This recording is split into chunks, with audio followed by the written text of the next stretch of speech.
Boa tarde. Professor Alan aí, auxiliando aí alguns alunos aí que estão com dificuldades aí em cálculos, né?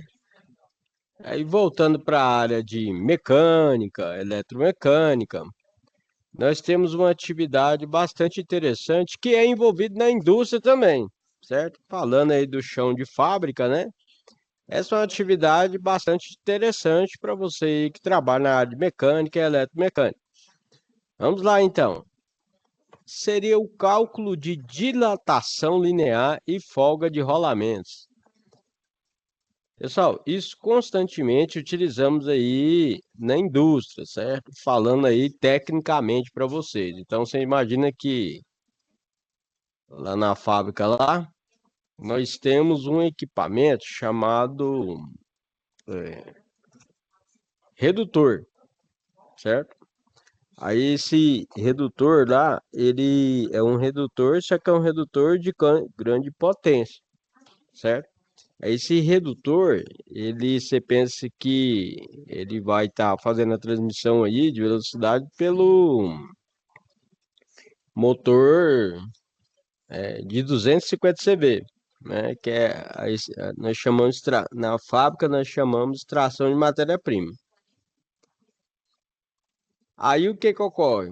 Ocorre que dentro dele tem engrenagem, né? Tem óleo e tal, e tem um rolamento. Aí deu mancal, onde que a gente tem aí a parte que transmite o movimento, né?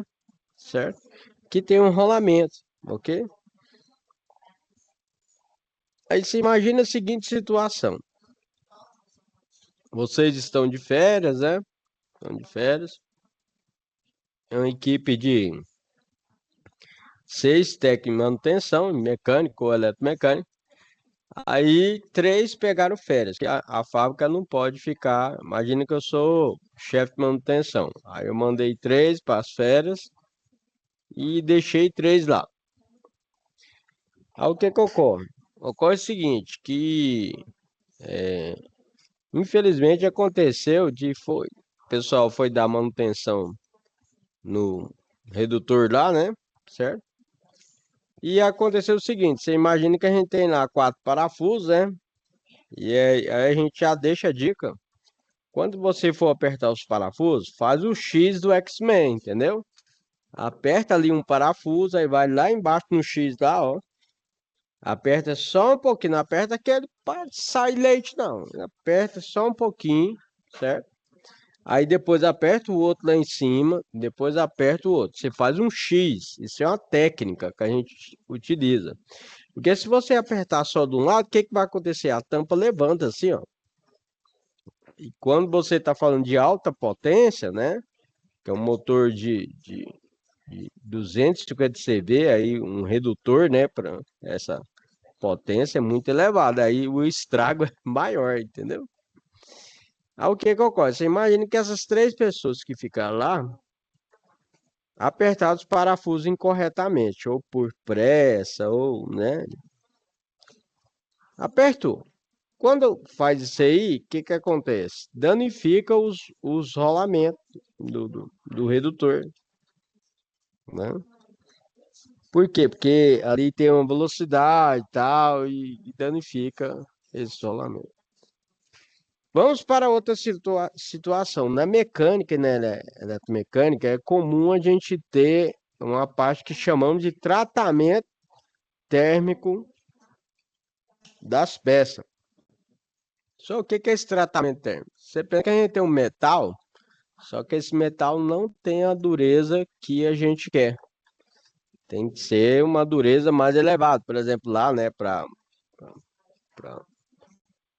a tampa lá do carro, né, tem que ter uma dureza bem mais elevada. Aí o que que a gente faz? A gente aquece até chegar próximo do ponto de fusão. Ponto de fusão é na hora que vai derreter, mas a gente chega bem próximo. Na hora que está bem quente, aí você tira a peça lá, ou você dá um choque térmico com óleo, ou você joga carbono nele. Aí você aumenta a dureza do material, né? E esses fornos aí, a gente tem um mancal também, tem um eixo que vai ali dentro do forno, tem um coeficiente de dilatação.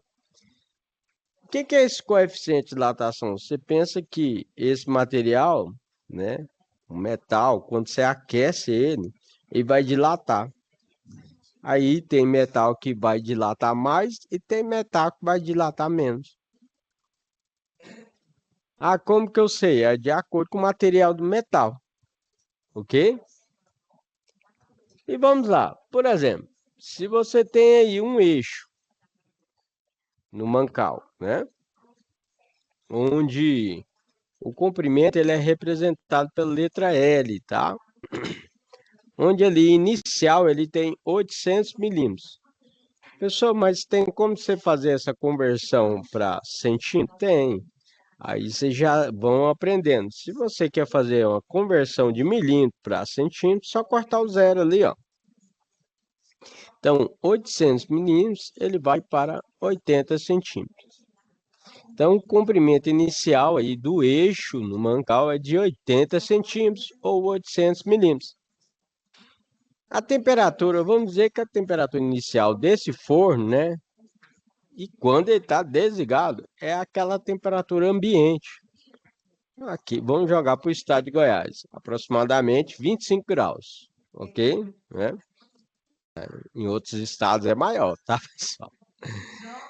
Aí nós temos aqui a temperatura máxima nesse mancal, quando ele está em operação, nós falamos que ele chega a 150 graus, ok? Aí nós temos que calcular o que nós chamamos de variação da temperatura. É só você pegar a diferença entre a temperatura final e a temperatura inicial. Repetindo, a diferença entre a temperatura final e a temperatura inicial. Qual que é a nossa temperatura ambiente? 25 graus. Qual que é a temperatura final? 150 graus. Seria os 150 graus menos os 25 graus. Tá vendo? Explicando aí passo a passo fica fácil, né? Então vai dar 125 graus. Lembrando que se você tiver dúvida, é só você rever aí o conteúdo ou você manda aqui uma mensagem que eu vou estar te acompanhando. Aí vamos para o nosso coeficiente de dilatação. O coeficiente de dilatação, nós chamamos de coeficiente de dilatação linear, você tem que ver qual material que é, tá? Certo? Tem vários materiais, né? Aí vamos supor que nós vamos trabalhar com aço inoxidável, ok? Onde ele tem um valor de coeficiente de dilatação, que seria 0,00012 graus Celsius. Se nem o pessoal lá está dizendo, não, nós temos uma tabela de coeficiente de dilatação de acordo com o nosso sistema internacional. O diâmetro, na onde que vai ficar esses rolamentos, é de 80 milímetros.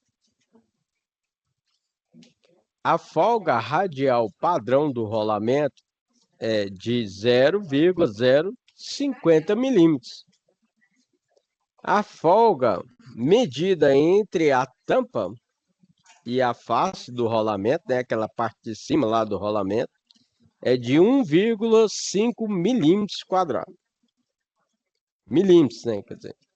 Aí eu falo uma coisa para vocês. Teoricamente, quando acontece esse problema do pessoal montar errado, pessoal, o rolamento ele vai pegar na tampa. Quando o rolamento pega na tampa, é um barulho, né, bem elevado. Que é diferente, que a máquina faz barulho, né? Só que aí é um barulho bem diferente, né? Aí a pessoa já, ó, montou o negócio errado. Aí vai e já verifica. Mas isso aqui é uma situação que a gente supõe aí, ok? Aí partimos para o cálculo de dilatação linear do eixo. Cálculo da dilatação linear do eixo. A fórmula, né, da dilatação linear do eixo é a diferença linear. A gente leva em consideração o coeficiente de dilatação né, do material, né, a temperatura e o tamanho, ok? E aí é só a gente substituir os valores, coeficiente de dilatação, né, a temperatura, né, e o tamanho. Qual que é a nossa dilatação linear desse eixo aí? É 1,2 milímetros. Então, dilatação axial do eixo é 1,2 milímetros. Falando aí devagar para vocês entenderem bem, né? Pausadamente. Vamos para o nosso terceiro passo. Comparação com a folga entre a tampa e o rolamento. Vamos fazer uma comparação. A folga disponível entre a tampa e o rolamento é de 1,5 milímetros, ok? Certo? Ou 0,15 centímetros, muito pequeno. Dilatação calculada do eixo é 1,2 milímetros. Após o aquecimento, sobra, aí a gente só fazer, né, a diferença. A diferença aí é entre a tampa e o rolamento, né? Certo? E a dilatação que nós calculamos vai ficar 1,5 menos 1,2, que é igual a 0,3 milímetros. Repetindo, 1,5 menos 1,2, que dá 0,3 milímetros. Que falamos que a folga ainda é suficiente, mas bastante reduzida, pequena, né? Tem uma folga muito pequenininha. Vamos para o nosso cálculo de dilatação radial aí do eixo. A dilatação radial é o diâmetro, tá, pessoal?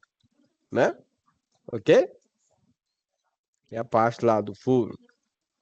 Também precisa ser verificado, pois pode eliminar a folga entre o rolamento e o eixo.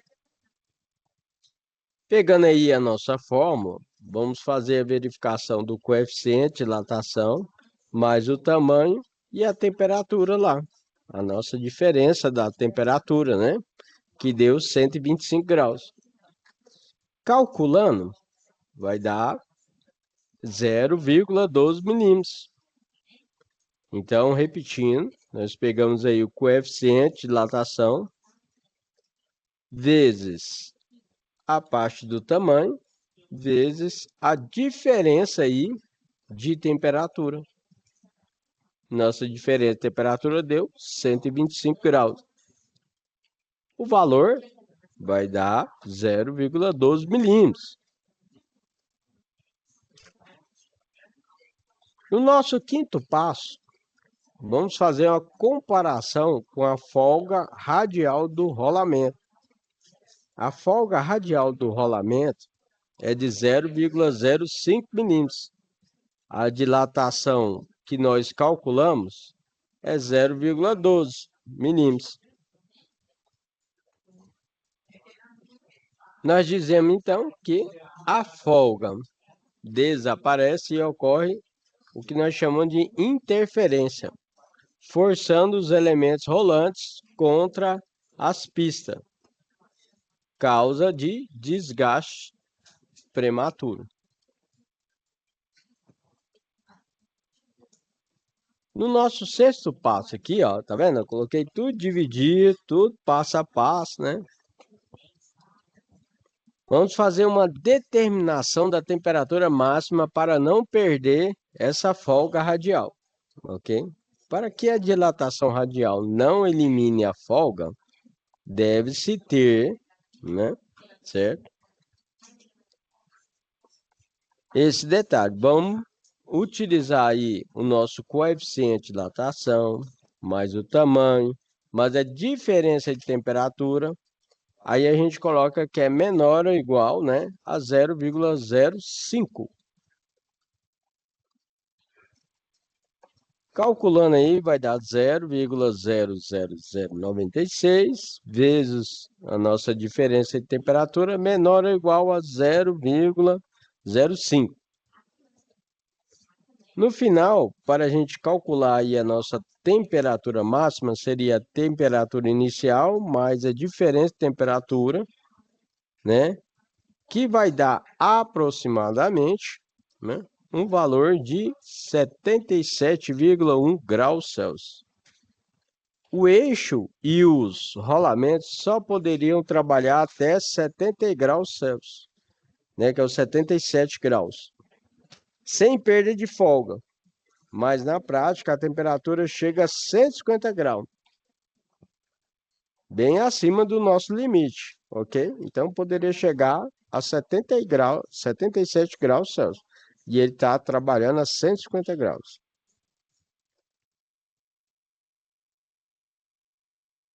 E é lógico, né? Depois desses cálculos, tudinho, bora para a nossa conclusão.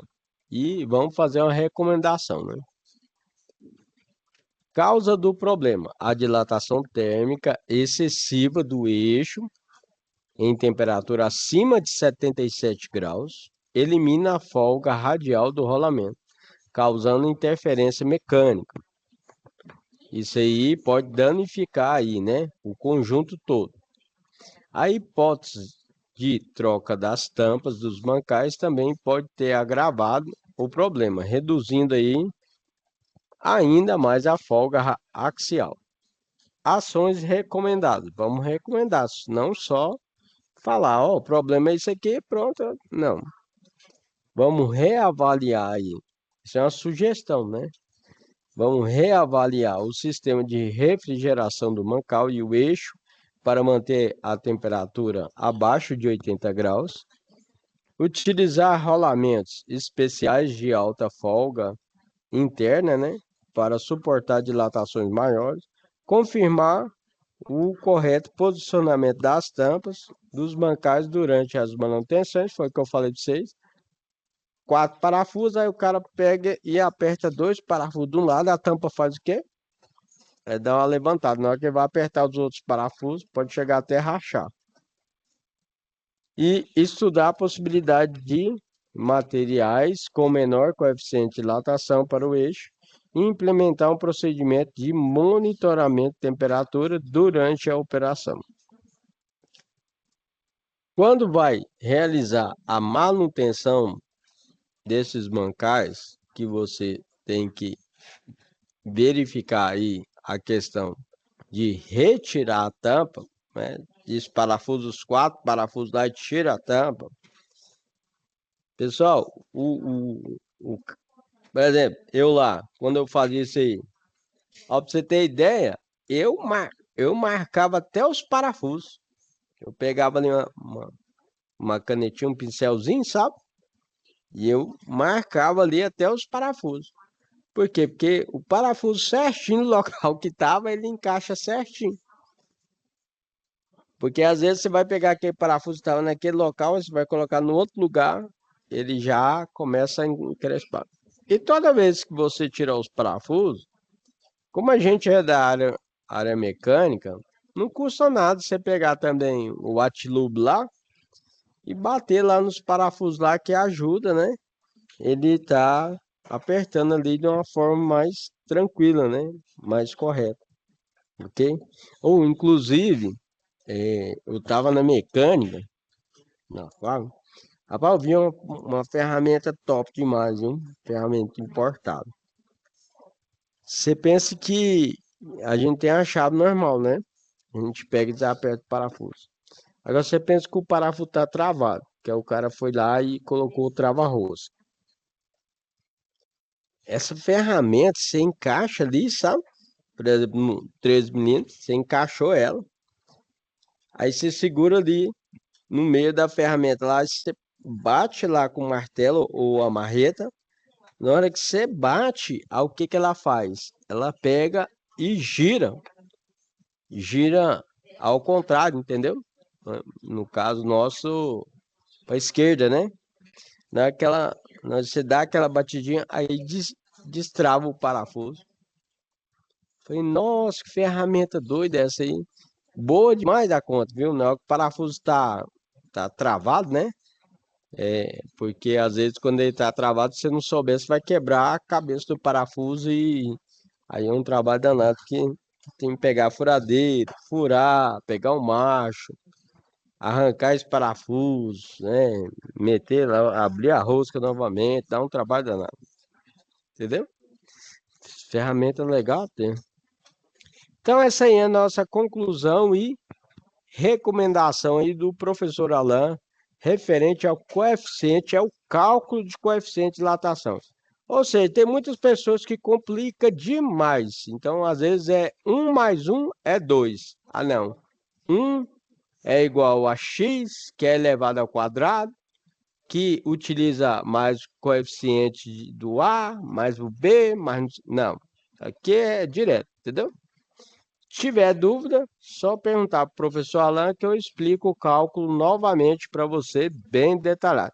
Aí, ó, para você ter ideia, eu peguei aqui e coloquei 7 passos aqui para vocês, referente ao coeficiente de dilatação. Agora, levando isso aqui para a prática, é comum as pessoas fazer de forma errada, mas o profissional que já tem uma certa experiência, ele não faz isso, não. Então você pensa na hora que a gente vai fazer, e principalmente porque não é só uma pessoa, ou é duas, ou é três, ou é quatro, né? Principal, lá no nosso caso lá era 4 pessoas, porque o redutor, ele é grandão, ele é, né, para 250 CV, você pensa que ele é grande. Aí o que que ocorre? Só para a gente levantar a tampa, são 4 pessoas, hein? Você tem pesado pra caramba. A gente levantava, colocava no. Então, se um errou, na verdade é todo mundo que errou ali, ó, né?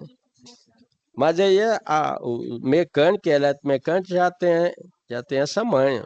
Na hora que você vai apertar 4 parafusos, você não aperta dois de um lado, né? Aperta três, não, é o X do X-Men, entendeu? Você aperta um, depois aperta o outro lá no final do X, depois aperta. E apertar devagarzinho, não precisa pôr aquela força, não. Depois que você começou a apertar ali, aí você aperta. No mais, eu gostaria de agradecer aí a vocês aí por estar assistindo. Desejo a todos aí uma ótima semana. Fica com Deus e um abraço. Tchau, tchau.